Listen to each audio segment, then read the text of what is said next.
I've always kind of stuck out like a sore thumb. If a group of people are doing something, I have to just do the opposite, because it's you have a bigger advantage if you don't do what's normal. You think the herd of gazelle are going the right way because the water's there.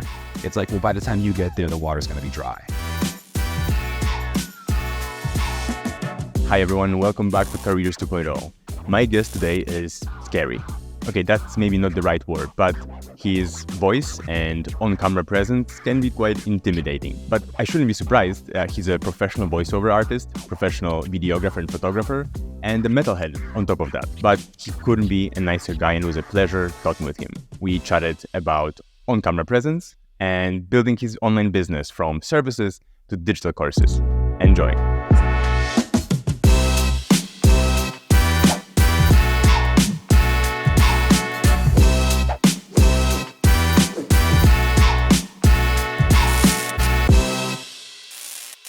So I do want to talk business and I want to talk video setup, but I want to start with voice.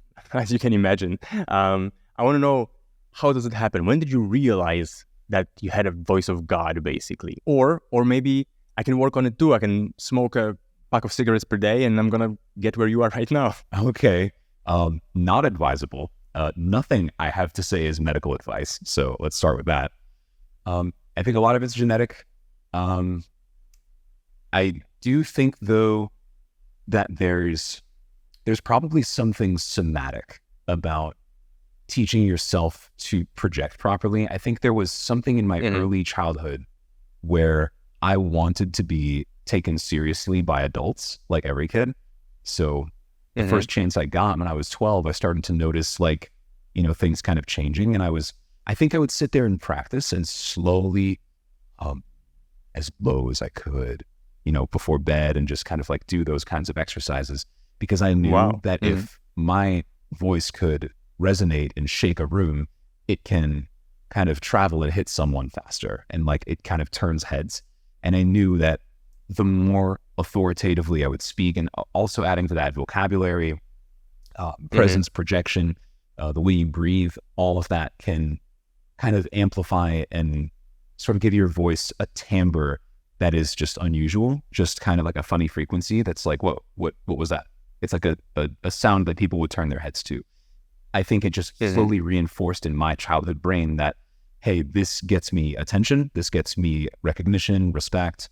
I knew that if I would speak in such a way that even a kid with, a weird haircut and, dress is funny and all this weird quirks I could still get the respect and attention of the people that I wanted to, if I can emote vocally a certain way. And I think that's helped me a lot throughout my life, professionally and personally. Do you think that someone who is trying to appear on video on social media, or for that matter, someone like me who is now in front of a microphone doing interviews, is there something that I can practice? Maybe not necessarily the deepness of my voice, but something to project better? Yeah. And I've taught this to a lot of people who are doing voiceovers and things like that. Breathing is probably number one. I'm not a vocal pedagogist. I have a friend who does vocal pedagogy, and he could explain this better than I could. Pedagogy is basically your physiology of using your voice. So your whole diaphragm, down to your waist, everything matters. So I learned from theater to breathe with an expanded belly. We don't breathe from the chest. We breathe we keep our chest where it is and breathe from an expanded belly. And that actually I feel like my lungs can kind of expand deeper, lower, and it kind of gives everything more room to breathe. So if I can not only breathe with the expanded belly, but speak with my belly expanded, I seem to be able to hit lower registers. And it's not that everyone's goal is a lower register, but you'll find a frequency there that you'll be able to push more air through while keeping your windpipe open. It's something like that. I don't know the physiology of it exactly. More openness, more expansion, taking up more space and pushing more air through your face will get that sound further, faster. Cool. Because every time I hear myself, I think I'm going so high, I'm almost squeaky. I hate hear my own voice. I should practice some deeper frequencies too.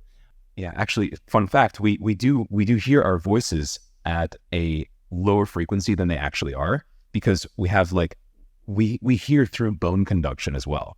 So our vocal cords are resonating through our skulls, through our bones connected to our ears. So we hear Right. ourselves at a frequency lower than we actually sound to other people. Fun fact. So you practiced when you were a child, but when did you realize that that can be career? Did someone find you, or did you go into that direction? I had been thinking about becoming a voiceover artist, I think towards the end of college, because I was really starting to think like, all right, I need to do something real, because I have an art degree. I was in school for sculpture, and I wanted to actually do that, to be an artist, but I knew I needed to have a practice that could more directly translate to, time for money, freelance work right now. Yeah. Being a gallery artist wasn't exactly an easy path, and neither is voiceover, but I did manage to find an opportunity to start, which was like kind of a gun to my head situation. I was working in a furniture design firm using my sculpture degree. So I was doing like CAD design and some woodworking and stuff over there. I really loved it. And then one day I walk into work and my boss is like, we're screwed. We're finished. Like, he just had a bunch of deals that fell through and he had to lay off a bunch of people. So just one day I went to work and there was no job. And it's like, all right, sign from heaven, now or never. Started researching voiceover and realized that there were some like pay to play websites and there were voiceover coaches you can get into. So I just went through and tapped all the resources and figured out what to do, and eventually came to my own method to find clients. And it took a year, 2, 3 years to really get that career to a place where it was taking care of me. But I'm really glad that I had such a moment of now or never, because for most people it's like you're just comfortable enough at your job where you're like, oh, I'll be a weekend warrior, oh, I'll like try this website, try this, try that, and if you fail, it would like there has to be real consequences if you fail. So for me, that try was let's say 10 years ago, maybe about 9-10 years ago when that event occurred. So since then I've had to be on my own, and I've never had a job since. Maybe some coffee shop gigs here and there, but like it's pretty much been me since then, for better or for worse. It's been scary, but it's been a blessing. Okay, I cannot not pick up on what you said, which is I found my own way to find clients. What was the way? All right. So back when I was starting in voiceover, the big thing was pay to play websites. There's this, I won't name the site, but there's websites where, it's like a lot of other freelance websites work. It's the same way Fiverr works. It's like the client posts their job and the talent posts their auditions, and then it's like a matchmaker. It's like a business matchmaker for finding voiceover talent. And that was like the hot thing at the time. So you would do like hundreds of auditions every day. And I'm not even going to get into how it is not fair. It's kind of corrupt. It never really worked properly. And I'm like, this is not efficient. I have to sidestep this somehow. So I was listening to Tim Ferriss. I read The 4-Hour Workweek, which changed my life completely. Listening a lot to Gary Vaynerchuk. This was around 2016, 2017, when he was really, really, really hot, kind of new, shaking up the world of business. People had never heard someone talk like that before. A lot of people with who didn't have kind of like a business mentor only had him. So he made some really good points. It's like the distillation that I really got from him was like, don't make your offer just about like how good you are at what you do. It's not really about you. It's about how you make your potential clients feel. And you do that through content. No one will know what you are. They won't know what language, what flavor you are if you don't make content to surround a brand that represents what you do. Maybe not on like a technical level, like how good you are at it, but can you make someone feel like you will do good work for them? So to me, it's like, okay, well, it's not about having the best voice. It's not even about being able to, when it comes down to the job, yes, it comes down to how you read and how you interpret words. But clients also want to know that they just like you. They just want to feel some kind of flavor from you. So I developed a brand around my voiceover career, and I called it the voiceover beard. And some internet OGs might remember the ads I used to run. yeah, I would make this silly content and only show my face from like here down. I would just be the voiceover, be this like silly character and say the most outrageous things in broadcast quality.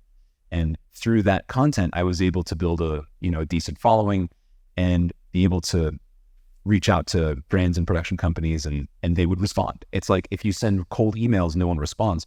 But if you do it through Instagram and have your content right there, it's like they will respond. They're like, you are so funny. You're so unique. You're so different. Sure, we'll give you a shot. Can you read this script? And then I would actually do a great read and then be like, yeah, you can have the job. You're amazing. Let's do it. So that's when I realized that it's the same thing I've been dealing with my whole life. Like I've always kind of stuck out like a sore thumb. If a group of people are doing something, I have to just do the opposite, because it's you have a bigger advantage if you don't do what's normal. You want to we have an inclination to sort of follow the crowd. You think the herd of gazelle are going the right way because the water's there. It's like, well, by the time you get there, the water's going to be dry. You're better off just trying to find your own path to the water. And it just helped me to just take a big step back and think about what are the best minds in the business world doing. Let's not just focus on my own niche. Let's see what actual people are doing who think broader. And I knew that I had to do something different, and it did work. So I created the course on how to do that, and that's what I was running the ads for. That's how most people know the voiceover beard coming up on your YouTube feed. All right. So the outreach that you did, the cold outreach through DMs, that was for your services to brands, and then the ads were for the course. Am I getting this right? Yeah, it's exactly how it worked. So can you tell a little bit about the business of it? Did the money actually come from the service more or the course? Or at the beginning, maybe like usually people when they start in the online world and the careers, they first lean heavily on their skill and on the services, trying to get the big bucks in, and then on scale with courses and digital products. Did you experience something similar? Yeah, full transparency. As a voiceover artist, I was making a middle-class income. I was fine. As a bachelor, definitely taking care of myself. I know that I could have even done more, and if I had a family to support, it would have been okay. But when I had the idea for the course, let's just go into the whole story. So I've actually been a professional drummer my whole life, and the band that I was in signed a record deal in 2017. It was actually a fairly big deal, and I was so blessed at the time. I'm like, oh my God, this is my big shot. Thinking, well, I can't do voiceovers on the road, and so many people were asking me to teach them and coach them in voiceover. I'm like, I don't really have time. And then when I met someone who made online courses, he was like, yeah, I can just make videos of myself teaching the same lessons and make it way cheaper for people to access. And I'm actually making more money. I'm like, that seems like a win-win. Then everyone gets their questions answered. I get to sell this thing remotely and follow my passion and play music for a living. So I put everything else down and created the course and launched it. And yes, it did actually make more money than the voiceover career itself. And it took less time too. And then I had my time and my freedom and everything to travel with the band. And that played out quite nicely. And then COVID hit, and so no one was touring anymore. So it was all around that time. But it to answer the question, yeah, the course actually paid more than the freelance career itself. All right, but now these days you're not just the beard, you're the face as well, and you're helping others to show their faces in a spectacular way online over video. How did that transition happen? You thought that course worked very well. I can now reach wider audience talking about some wider subject too. That was part of it, and I think any good idea, you should know it's a good idea if it comes in response to something someone is asking you for. So as I was running the ads for the voiceover beard, I had a webinar that I shot professionally because I used to be a professional photographer. So I know my lighting, I know my microphones, obviously from voiceover. So my videos looked really good for a digital marketer. So I would go to these conferences and just chill with other entrepreneurs doing what I'm doing. I'd show them little clips from my ads and my webinar, and they're like, what mic is that? What camera is that? What light is that? How do you make yourself look like that? And so many people were asking, and I'm like, oh, this sounds like another course. So I'd run the idea by some people, and they're like, dude, make that course. Like they pre-bought it. I could basically pre-sell it to anyone because like people were really asking for that because the only way they had to learn audio, video, microphones for making ads and webinars was through watching YouTube videos and kind of sifting through that stuff. Or they would buy like a filmmaking course, which had way too much information.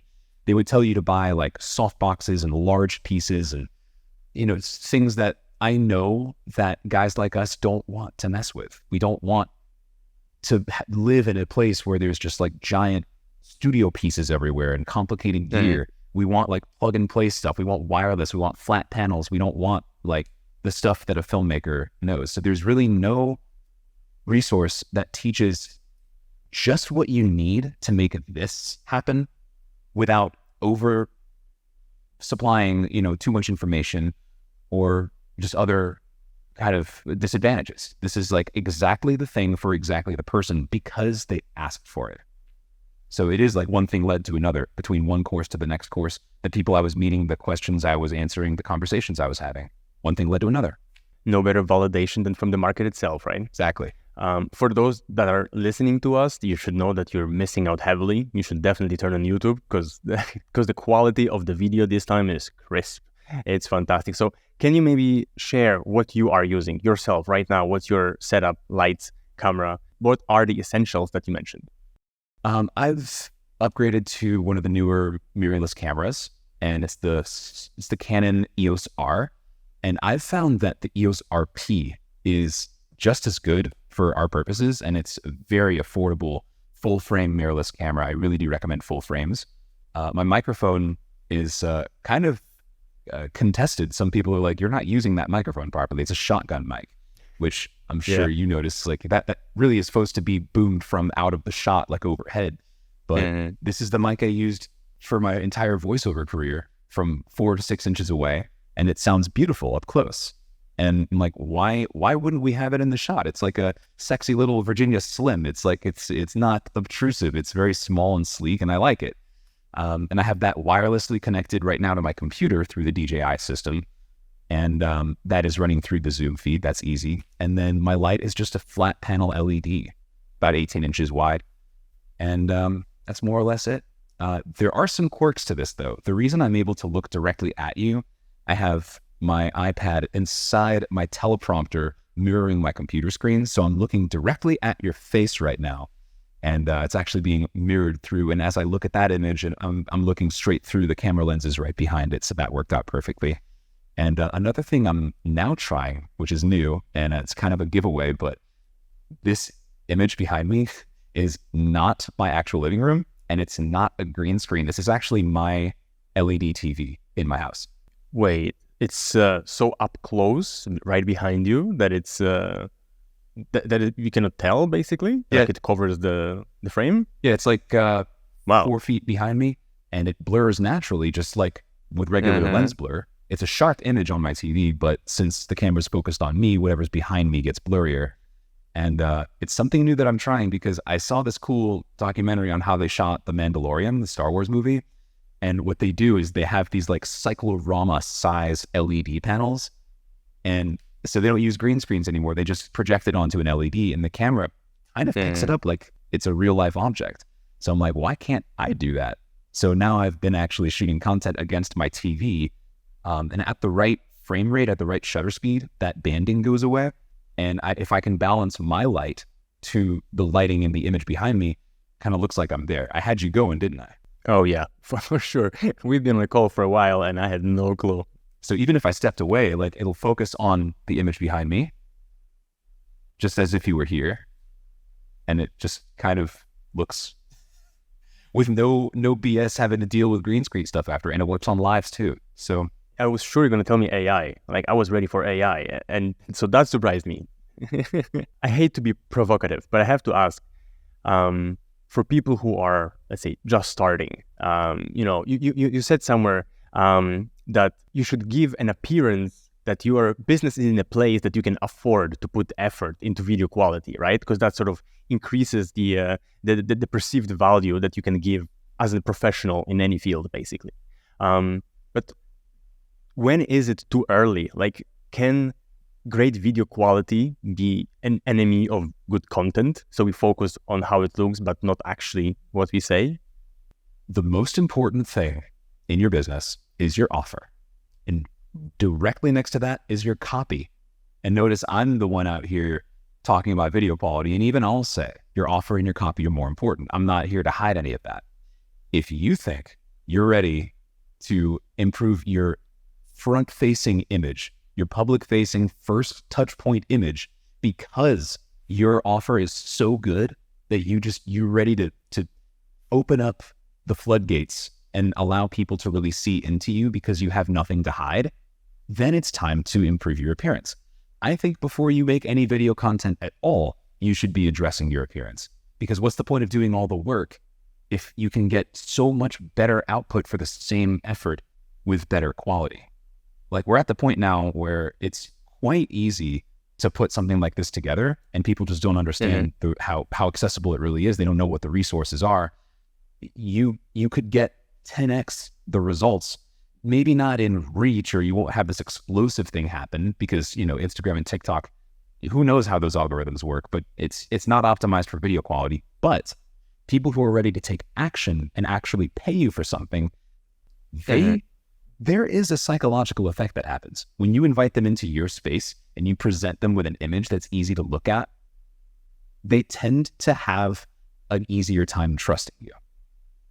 And I mean, there's no way to do a real proper split test on this, but I mean, if you look at my click rate on my ads, you look at my funnel metrics, even on my last funnel versus my new funnel, it's just straight through they're very, very successful. People I used to take advice from people back when I was running the old course, to make something on my iPhone very cheap and easy, relatable. And then I switched to the professional video quality, and it tripled my income overnight. So wow. I think I'm kind of done listening to people as far as that. I've kind of had my own results to show for it. And a lot of my members in my course, one is running ads on YouTube, and he decreased his lead gen by his lead cost by 60%. And then another one who does coaching calls, he books way more calls. I think he books 3 times more calls now. And the clients who get on the calls are like, I was really ready to book with you before, but now that you have this video quality, I'm just so much more drawn to you. So I went ahead and booked it. Can we go a little bit deeper into the ads? How do you said copy is the most important, offer is most important. How do you look at ads? Are we running completely cold ads, or are you running ads for people who interacted with your content previously to retarget and re-engage them? How does the system fits into your funnel? Totally cold. I'm running currently on Instagram, trying things on YouTube. We're still experimenting with that. They just had a big change in the way they do targeting recently, but Instagram has been working really well. And again, totally cold. You can turn someone from having never seen you before into paying you hundreds of dollars, if not thousands of dollars, in an hour, if you sequence your messaging the right way. If the thing you say in the first 3 seconds is just right, well, then they'll listen to you for the first 12 seconds. And if that sentence was bang on exactly what they need to hear, they'll listen for 30. And if that was right, they'll click. And if the landing page, the headline is right, they'll watch the video right there. If that video is right, they'll click and opt in. You see what I'm saying? So you always optimize for the very next step. If you say just the right thing to get them to the very next action you want them to take, they will follow you all the way through, from having never seen you before to paying you hundreds of dollars very shortly after. All right. So you run cold ads for straight to your offer, or you're running for a freebie and delivering free value and only converting after that when people already trust you to know what you're talking about? It was at one point a 1-page funnel, just straight to the offer. And then I kept getting the same questions in my DM inbox from people who saw my ads. They would just go straight to DM and ask me certain questions. So I sort of compiled all those questions into a 10-minute quick free webinar kind of lesson. I call it, it's just a free training. And I do address my camera, lens, lighting, audio, all the preconceived notions you might have, all the myths busted about each of those topics.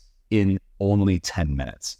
So I was just like, how can I make this the most like dripping wet with value thing that people would see like, oh, only 10 minutes. You're a lot more likely to watch a 10-minute video than like a 30-minute or a 50-minute video. So how can I compress this into like the most satisfying free video I could imagine? Because we've all watched at least 1 million freaking webinars in our lives and we're so sick of it.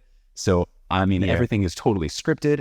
Everything is just to the T. I change scenes 7 different times in 10 minutes to show you the different kind of backgrounds and the different kind of lighting I can use and show you how to do. And it's just so incredibly optimized. And I'm so happy with how it came out. And it doesn't, at 10 minutes, it doesn't really throw a hitch in the funnel sequence at all. People are having a great time going straight from the opt-in, watching the whole video, going straight to checkout. And it's been a really good experience in the funnel so far.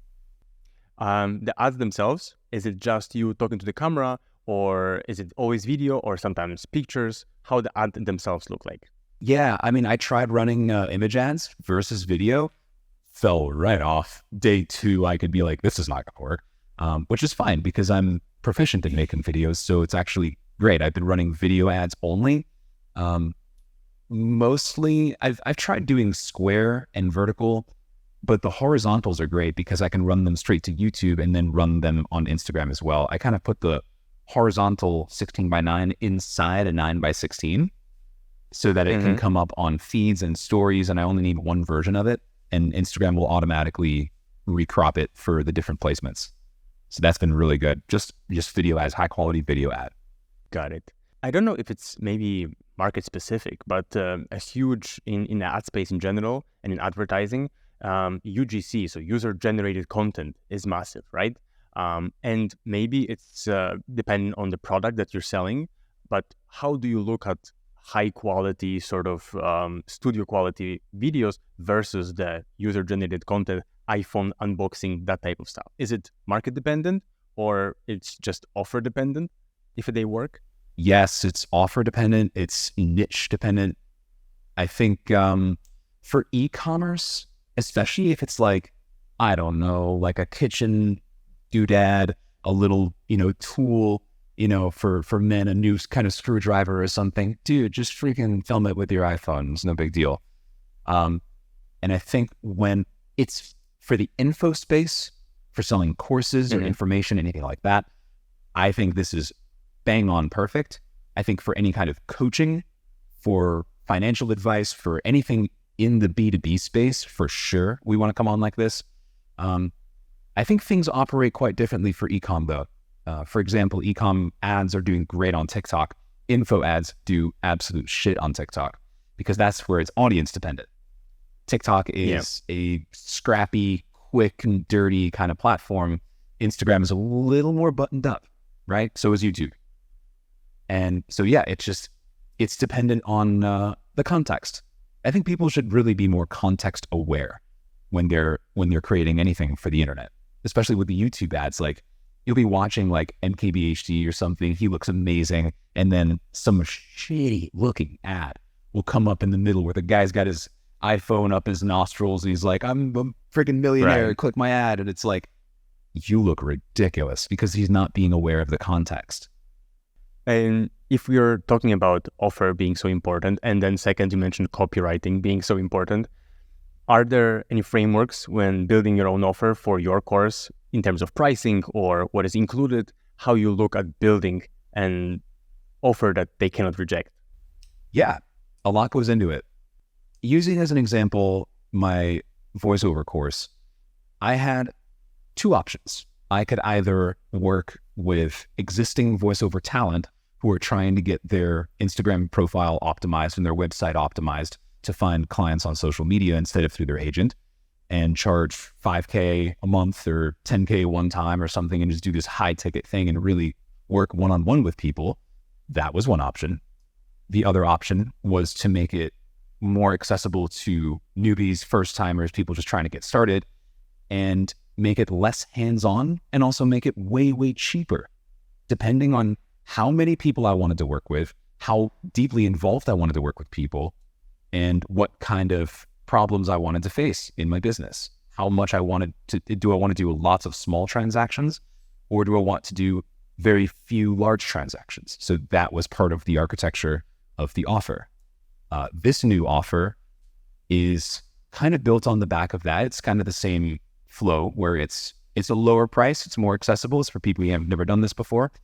I have touch points with them, but they're not allowed to basically, text me. They can't bother me on off hours and stuff like that. And then I'm currently architecting a higher ticket offer, which I've done before, where I work privately with people over Zoom, and we really dial in everything. I have an acting coach on the team, an interior designer on the team. We work with their background, we work with their on-screen appearance and their emotive strategy, like how they come on screen. And that could be something for, much more experienced existing business owners who really just want to fast track themselves and have this incredible appearance very quickly and get all their questions answered, without having to wait in line. So I'm just thinking that I need this.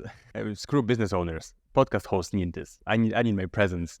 Hard for me to disagree with that. I'm interested to know whether you're talking about price right at the beginning of the funnel, like you scream it about discounts, for example, on the ads, or you let people go through the funnel and then meet the price at the end of it. You never, ever say the price until the time is right. Because you want to build the anticipation so much. You want this thing to seem so expensive. You want them to picture their worst nightmare. It's going to be $5,000. It's going to be $50,000. Oh my God, this is so much value on screen right now. This guy's promising the world to me. It's going to be so expensive. And then you finally drop the price, and it should be a relief to see that it's only X $100 or X $1,000. Like, oh, thank God it's only $5,000, right? Because if you approach it from a different frame, they're going to, like, if they start with the anchor at like, it's $5,000 and here's what you get, they're going to be like, 5,000 is this. And the offer is going to be like, well, it better stack up. And if it doesn't stack up to the 5,000, like, I don't want it. But if they're like, here's the value, and the price is like, they imagine it's here. If it comes down and down and down and suddenly the price is here, well, it's flipped. And now they're interested. Now they're not as like intimidated by that price. So there's a really specific, and you can learn this from Russell Brunson. He goes over it. He's classic. So he'll talk about the offer stack and why it's so important to reveal a price in a certain way at a certain time. And it's really all psychological. It's pretty fascinating. Works on me, works on you. It's just classic. I love it. We're getting a little bit into sales pitch copywriting here, right? So that's actually very interesting. Is there some sort of sequence or framework that you use that you build up this anticipation and this value stacking from Russell Brunson in order to build up this perceived value being so high? There's frameworks around it. A lot of them are pretty embodied for me, so it's hard to just kind of pull off the cuff and just start talking about it. It's intuitive for me at this point. It's like, I do like to say this. As an artist, back when I was doing sculptures and making music, I would stand back or listen back to something I'm currently working on. And the question I would ask myself is it right? Is the composition right? Is it balanced? Does it strike me? And so when I'm doing copy, that I use the same part of my brain, but the question I ask myself is it compelling? If I saw this, if I heard this in an ad, if I heard this sequence of words, do I feel that little squeeze in my adrenal glands? Do I feel my heart sort of go like, shit, I want that? Like, is it compelling? Compelling is the word. There's something about the word compelling that I think is just all encompassing for, like, that's the spirit that we want to go through everything that we make. And it works pretty well for you. I love your funnel, and I went through it, and I wanted to ask you about your email sequence. We all know emails are still king, right? It's your own channel. You don't have to rely on Insta followers and being blocked or your ads being disabled. And you are, I would say, pretty aggressive with emails. So when I did sign up for the free webinar, I think every 12 hours I received an email nudging me towards purchase. Can you tell about the strategy behind it, and if that persistence actually works so well? Mm-hmm. What I do is I actually have a 72-hour special. The first time you opt in for the webinar, you have 72 hours to purchase at a discount. And Frank Kern, he talks about sending like 2, 3, 4 emails a day, because the people who are interested, they need the nudge. And the people who aren't interested, they'll just unsubscribe. If someone's ever emailing you being like, hey, this is too many messages, well, then just A, don't answer them. And B, like, why are they even on your list? Like, they'll just unsubscribe. So they'll never buy from you. If they're complaining that you're sending too many emails, they'll never buy from you anyway. So don't take any feedback from them at all, good or bad. And I think, the first 72 hours is a good period of time. Again, for the context, for the price point, I think 72 hours is ample time to make the decision. Most people check out within an hour of opting in the first place, because the funnel is so fast and the price is so, it's priced to sell. It's pretty good. You don't really have to sit there for 3 days thinking about, how expensive my offer is.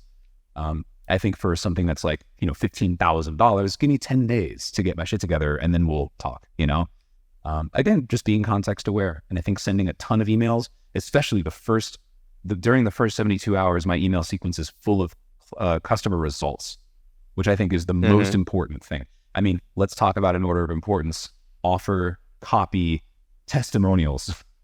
Like, people want to see that this has worked for someone else who's just like me, who had the same problem, who had no prior experience, and got amazing results with no effort in no time, or as close to that as possible. I wanted to ask about Instagram and how your organic content works versus your ads. So are the clients also coming from your organic reels and organic content on Instagram, or it's just sort of proof of concept for people who will click through the ad?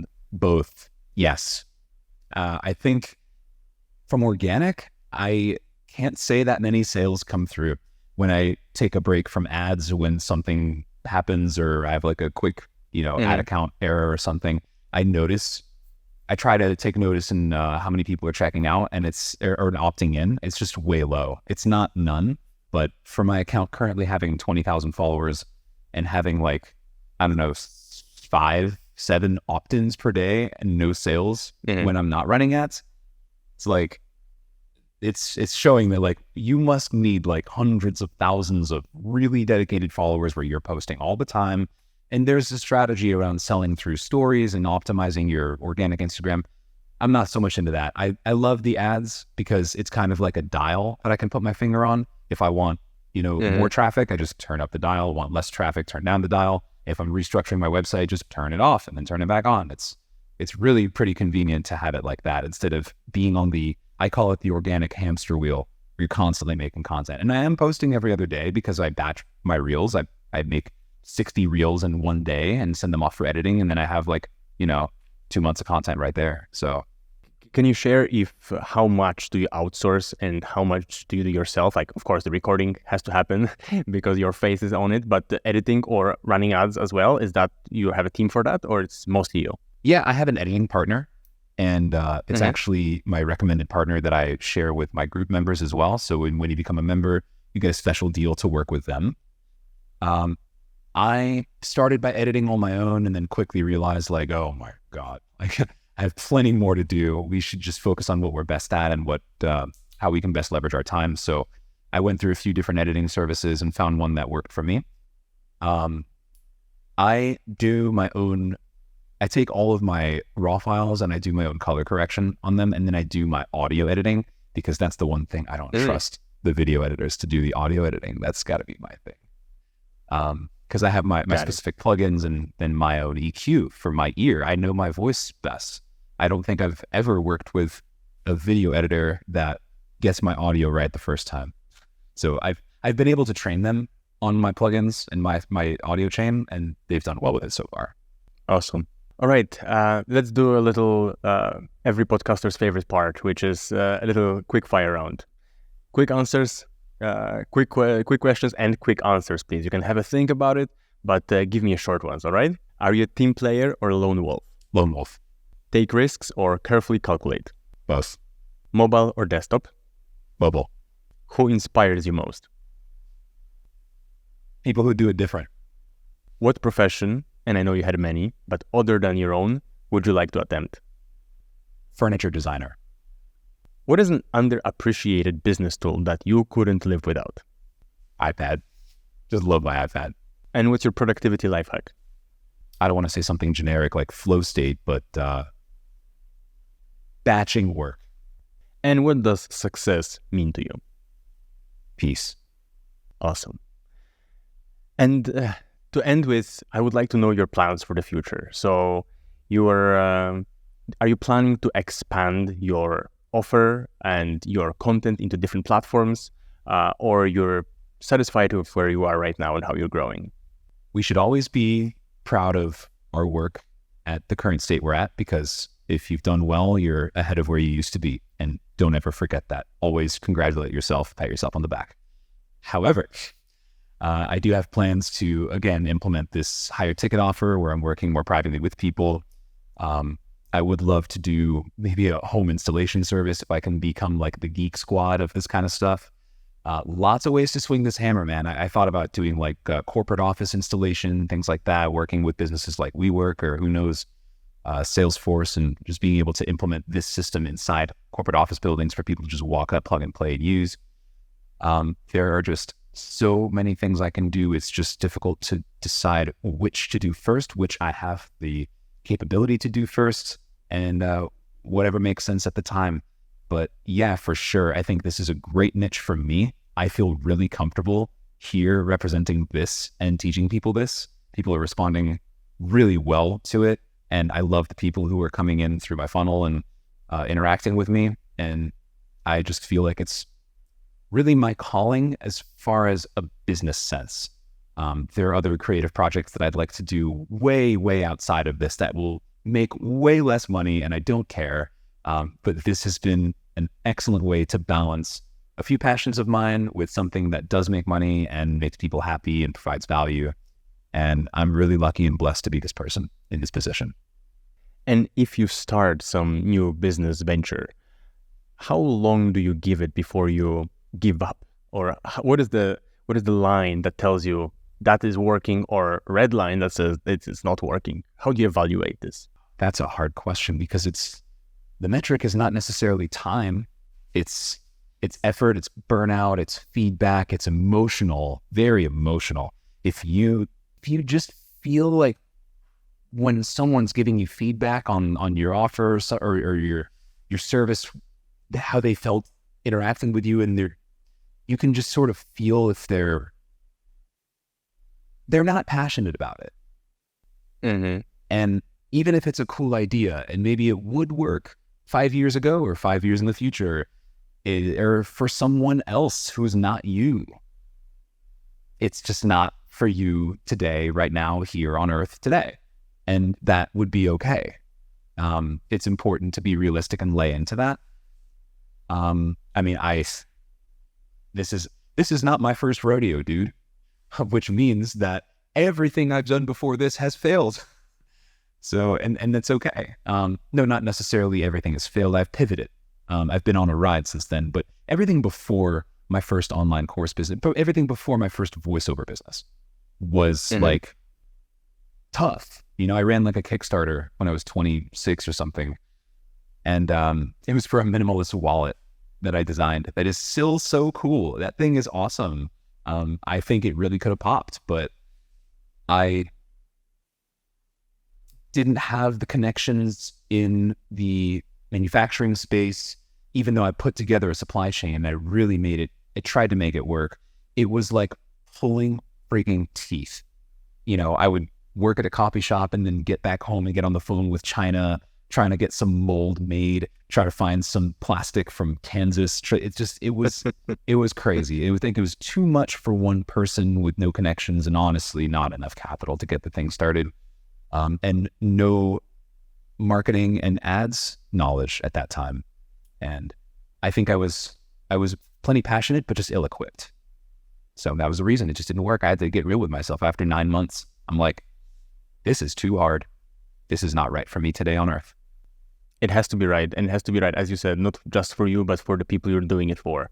So I think it's a very good indicator to aim to hear the passion, the positive feedback back from people that you're aiming your offer at, right? That lets you know that you're going the right direction, and there are people who share your feeling and your passion for it. Right. And not just their words, but the way they emote when they talk to you, just like you have any conversation with anyone, it's really emotional. So when it comes to on-screen authority, people are coming to me, they book a private call with me, and the first thing they say is, your course is incredible. It solved so many problems for me. I just can't believe this resource exists. Thank you, thank you, thank you. I'm so happy I paid you money. And it's like, damn, that feels like I'm on fire from that. It's just because, yes, the money is cool. Making money online for something you've already made once and continues to sell, it's like, that's an amazing feeling. You know what beats it? When you help someone see themselves in a new way on camera with lighting, and they can hear themselves in a new way. And they look on their own screen, they look at their own content, and they're like, I look like I'm on TV, dude. That is so cool. They go to sleep with a new feeling, this new idea of who they are, this new self-image. And call it cheesy, but like, it really is what happens when you learn these tools and you can come on and be proud of what you make. And if I can facilitate that, a new self-image for someone to share their positive message, all right, dude, I'm doing a little service to the world. That's cool. I feel good about that. I go to sleep at night feeling good about that. I don't care if it's cheesy, if it's true. Well said. I like that. Thank you so much, Jason. Thank you for joining. Despite our little technical troubles, we made it, and it was awesome. Thank you. Thank you so much. Thank you very much. I had a great time talking to you. You're an excellent host. Thanks so much for joining and listening. Quality matters is the takeaway here. And actually, I had multiple guests saying that they agreed to come on this podcast because of the production quality of it, despite us being quite new and quite small. So yeah, quality matters. I hope you thought this was a quality episode, and I'll see you in the next one. Bye.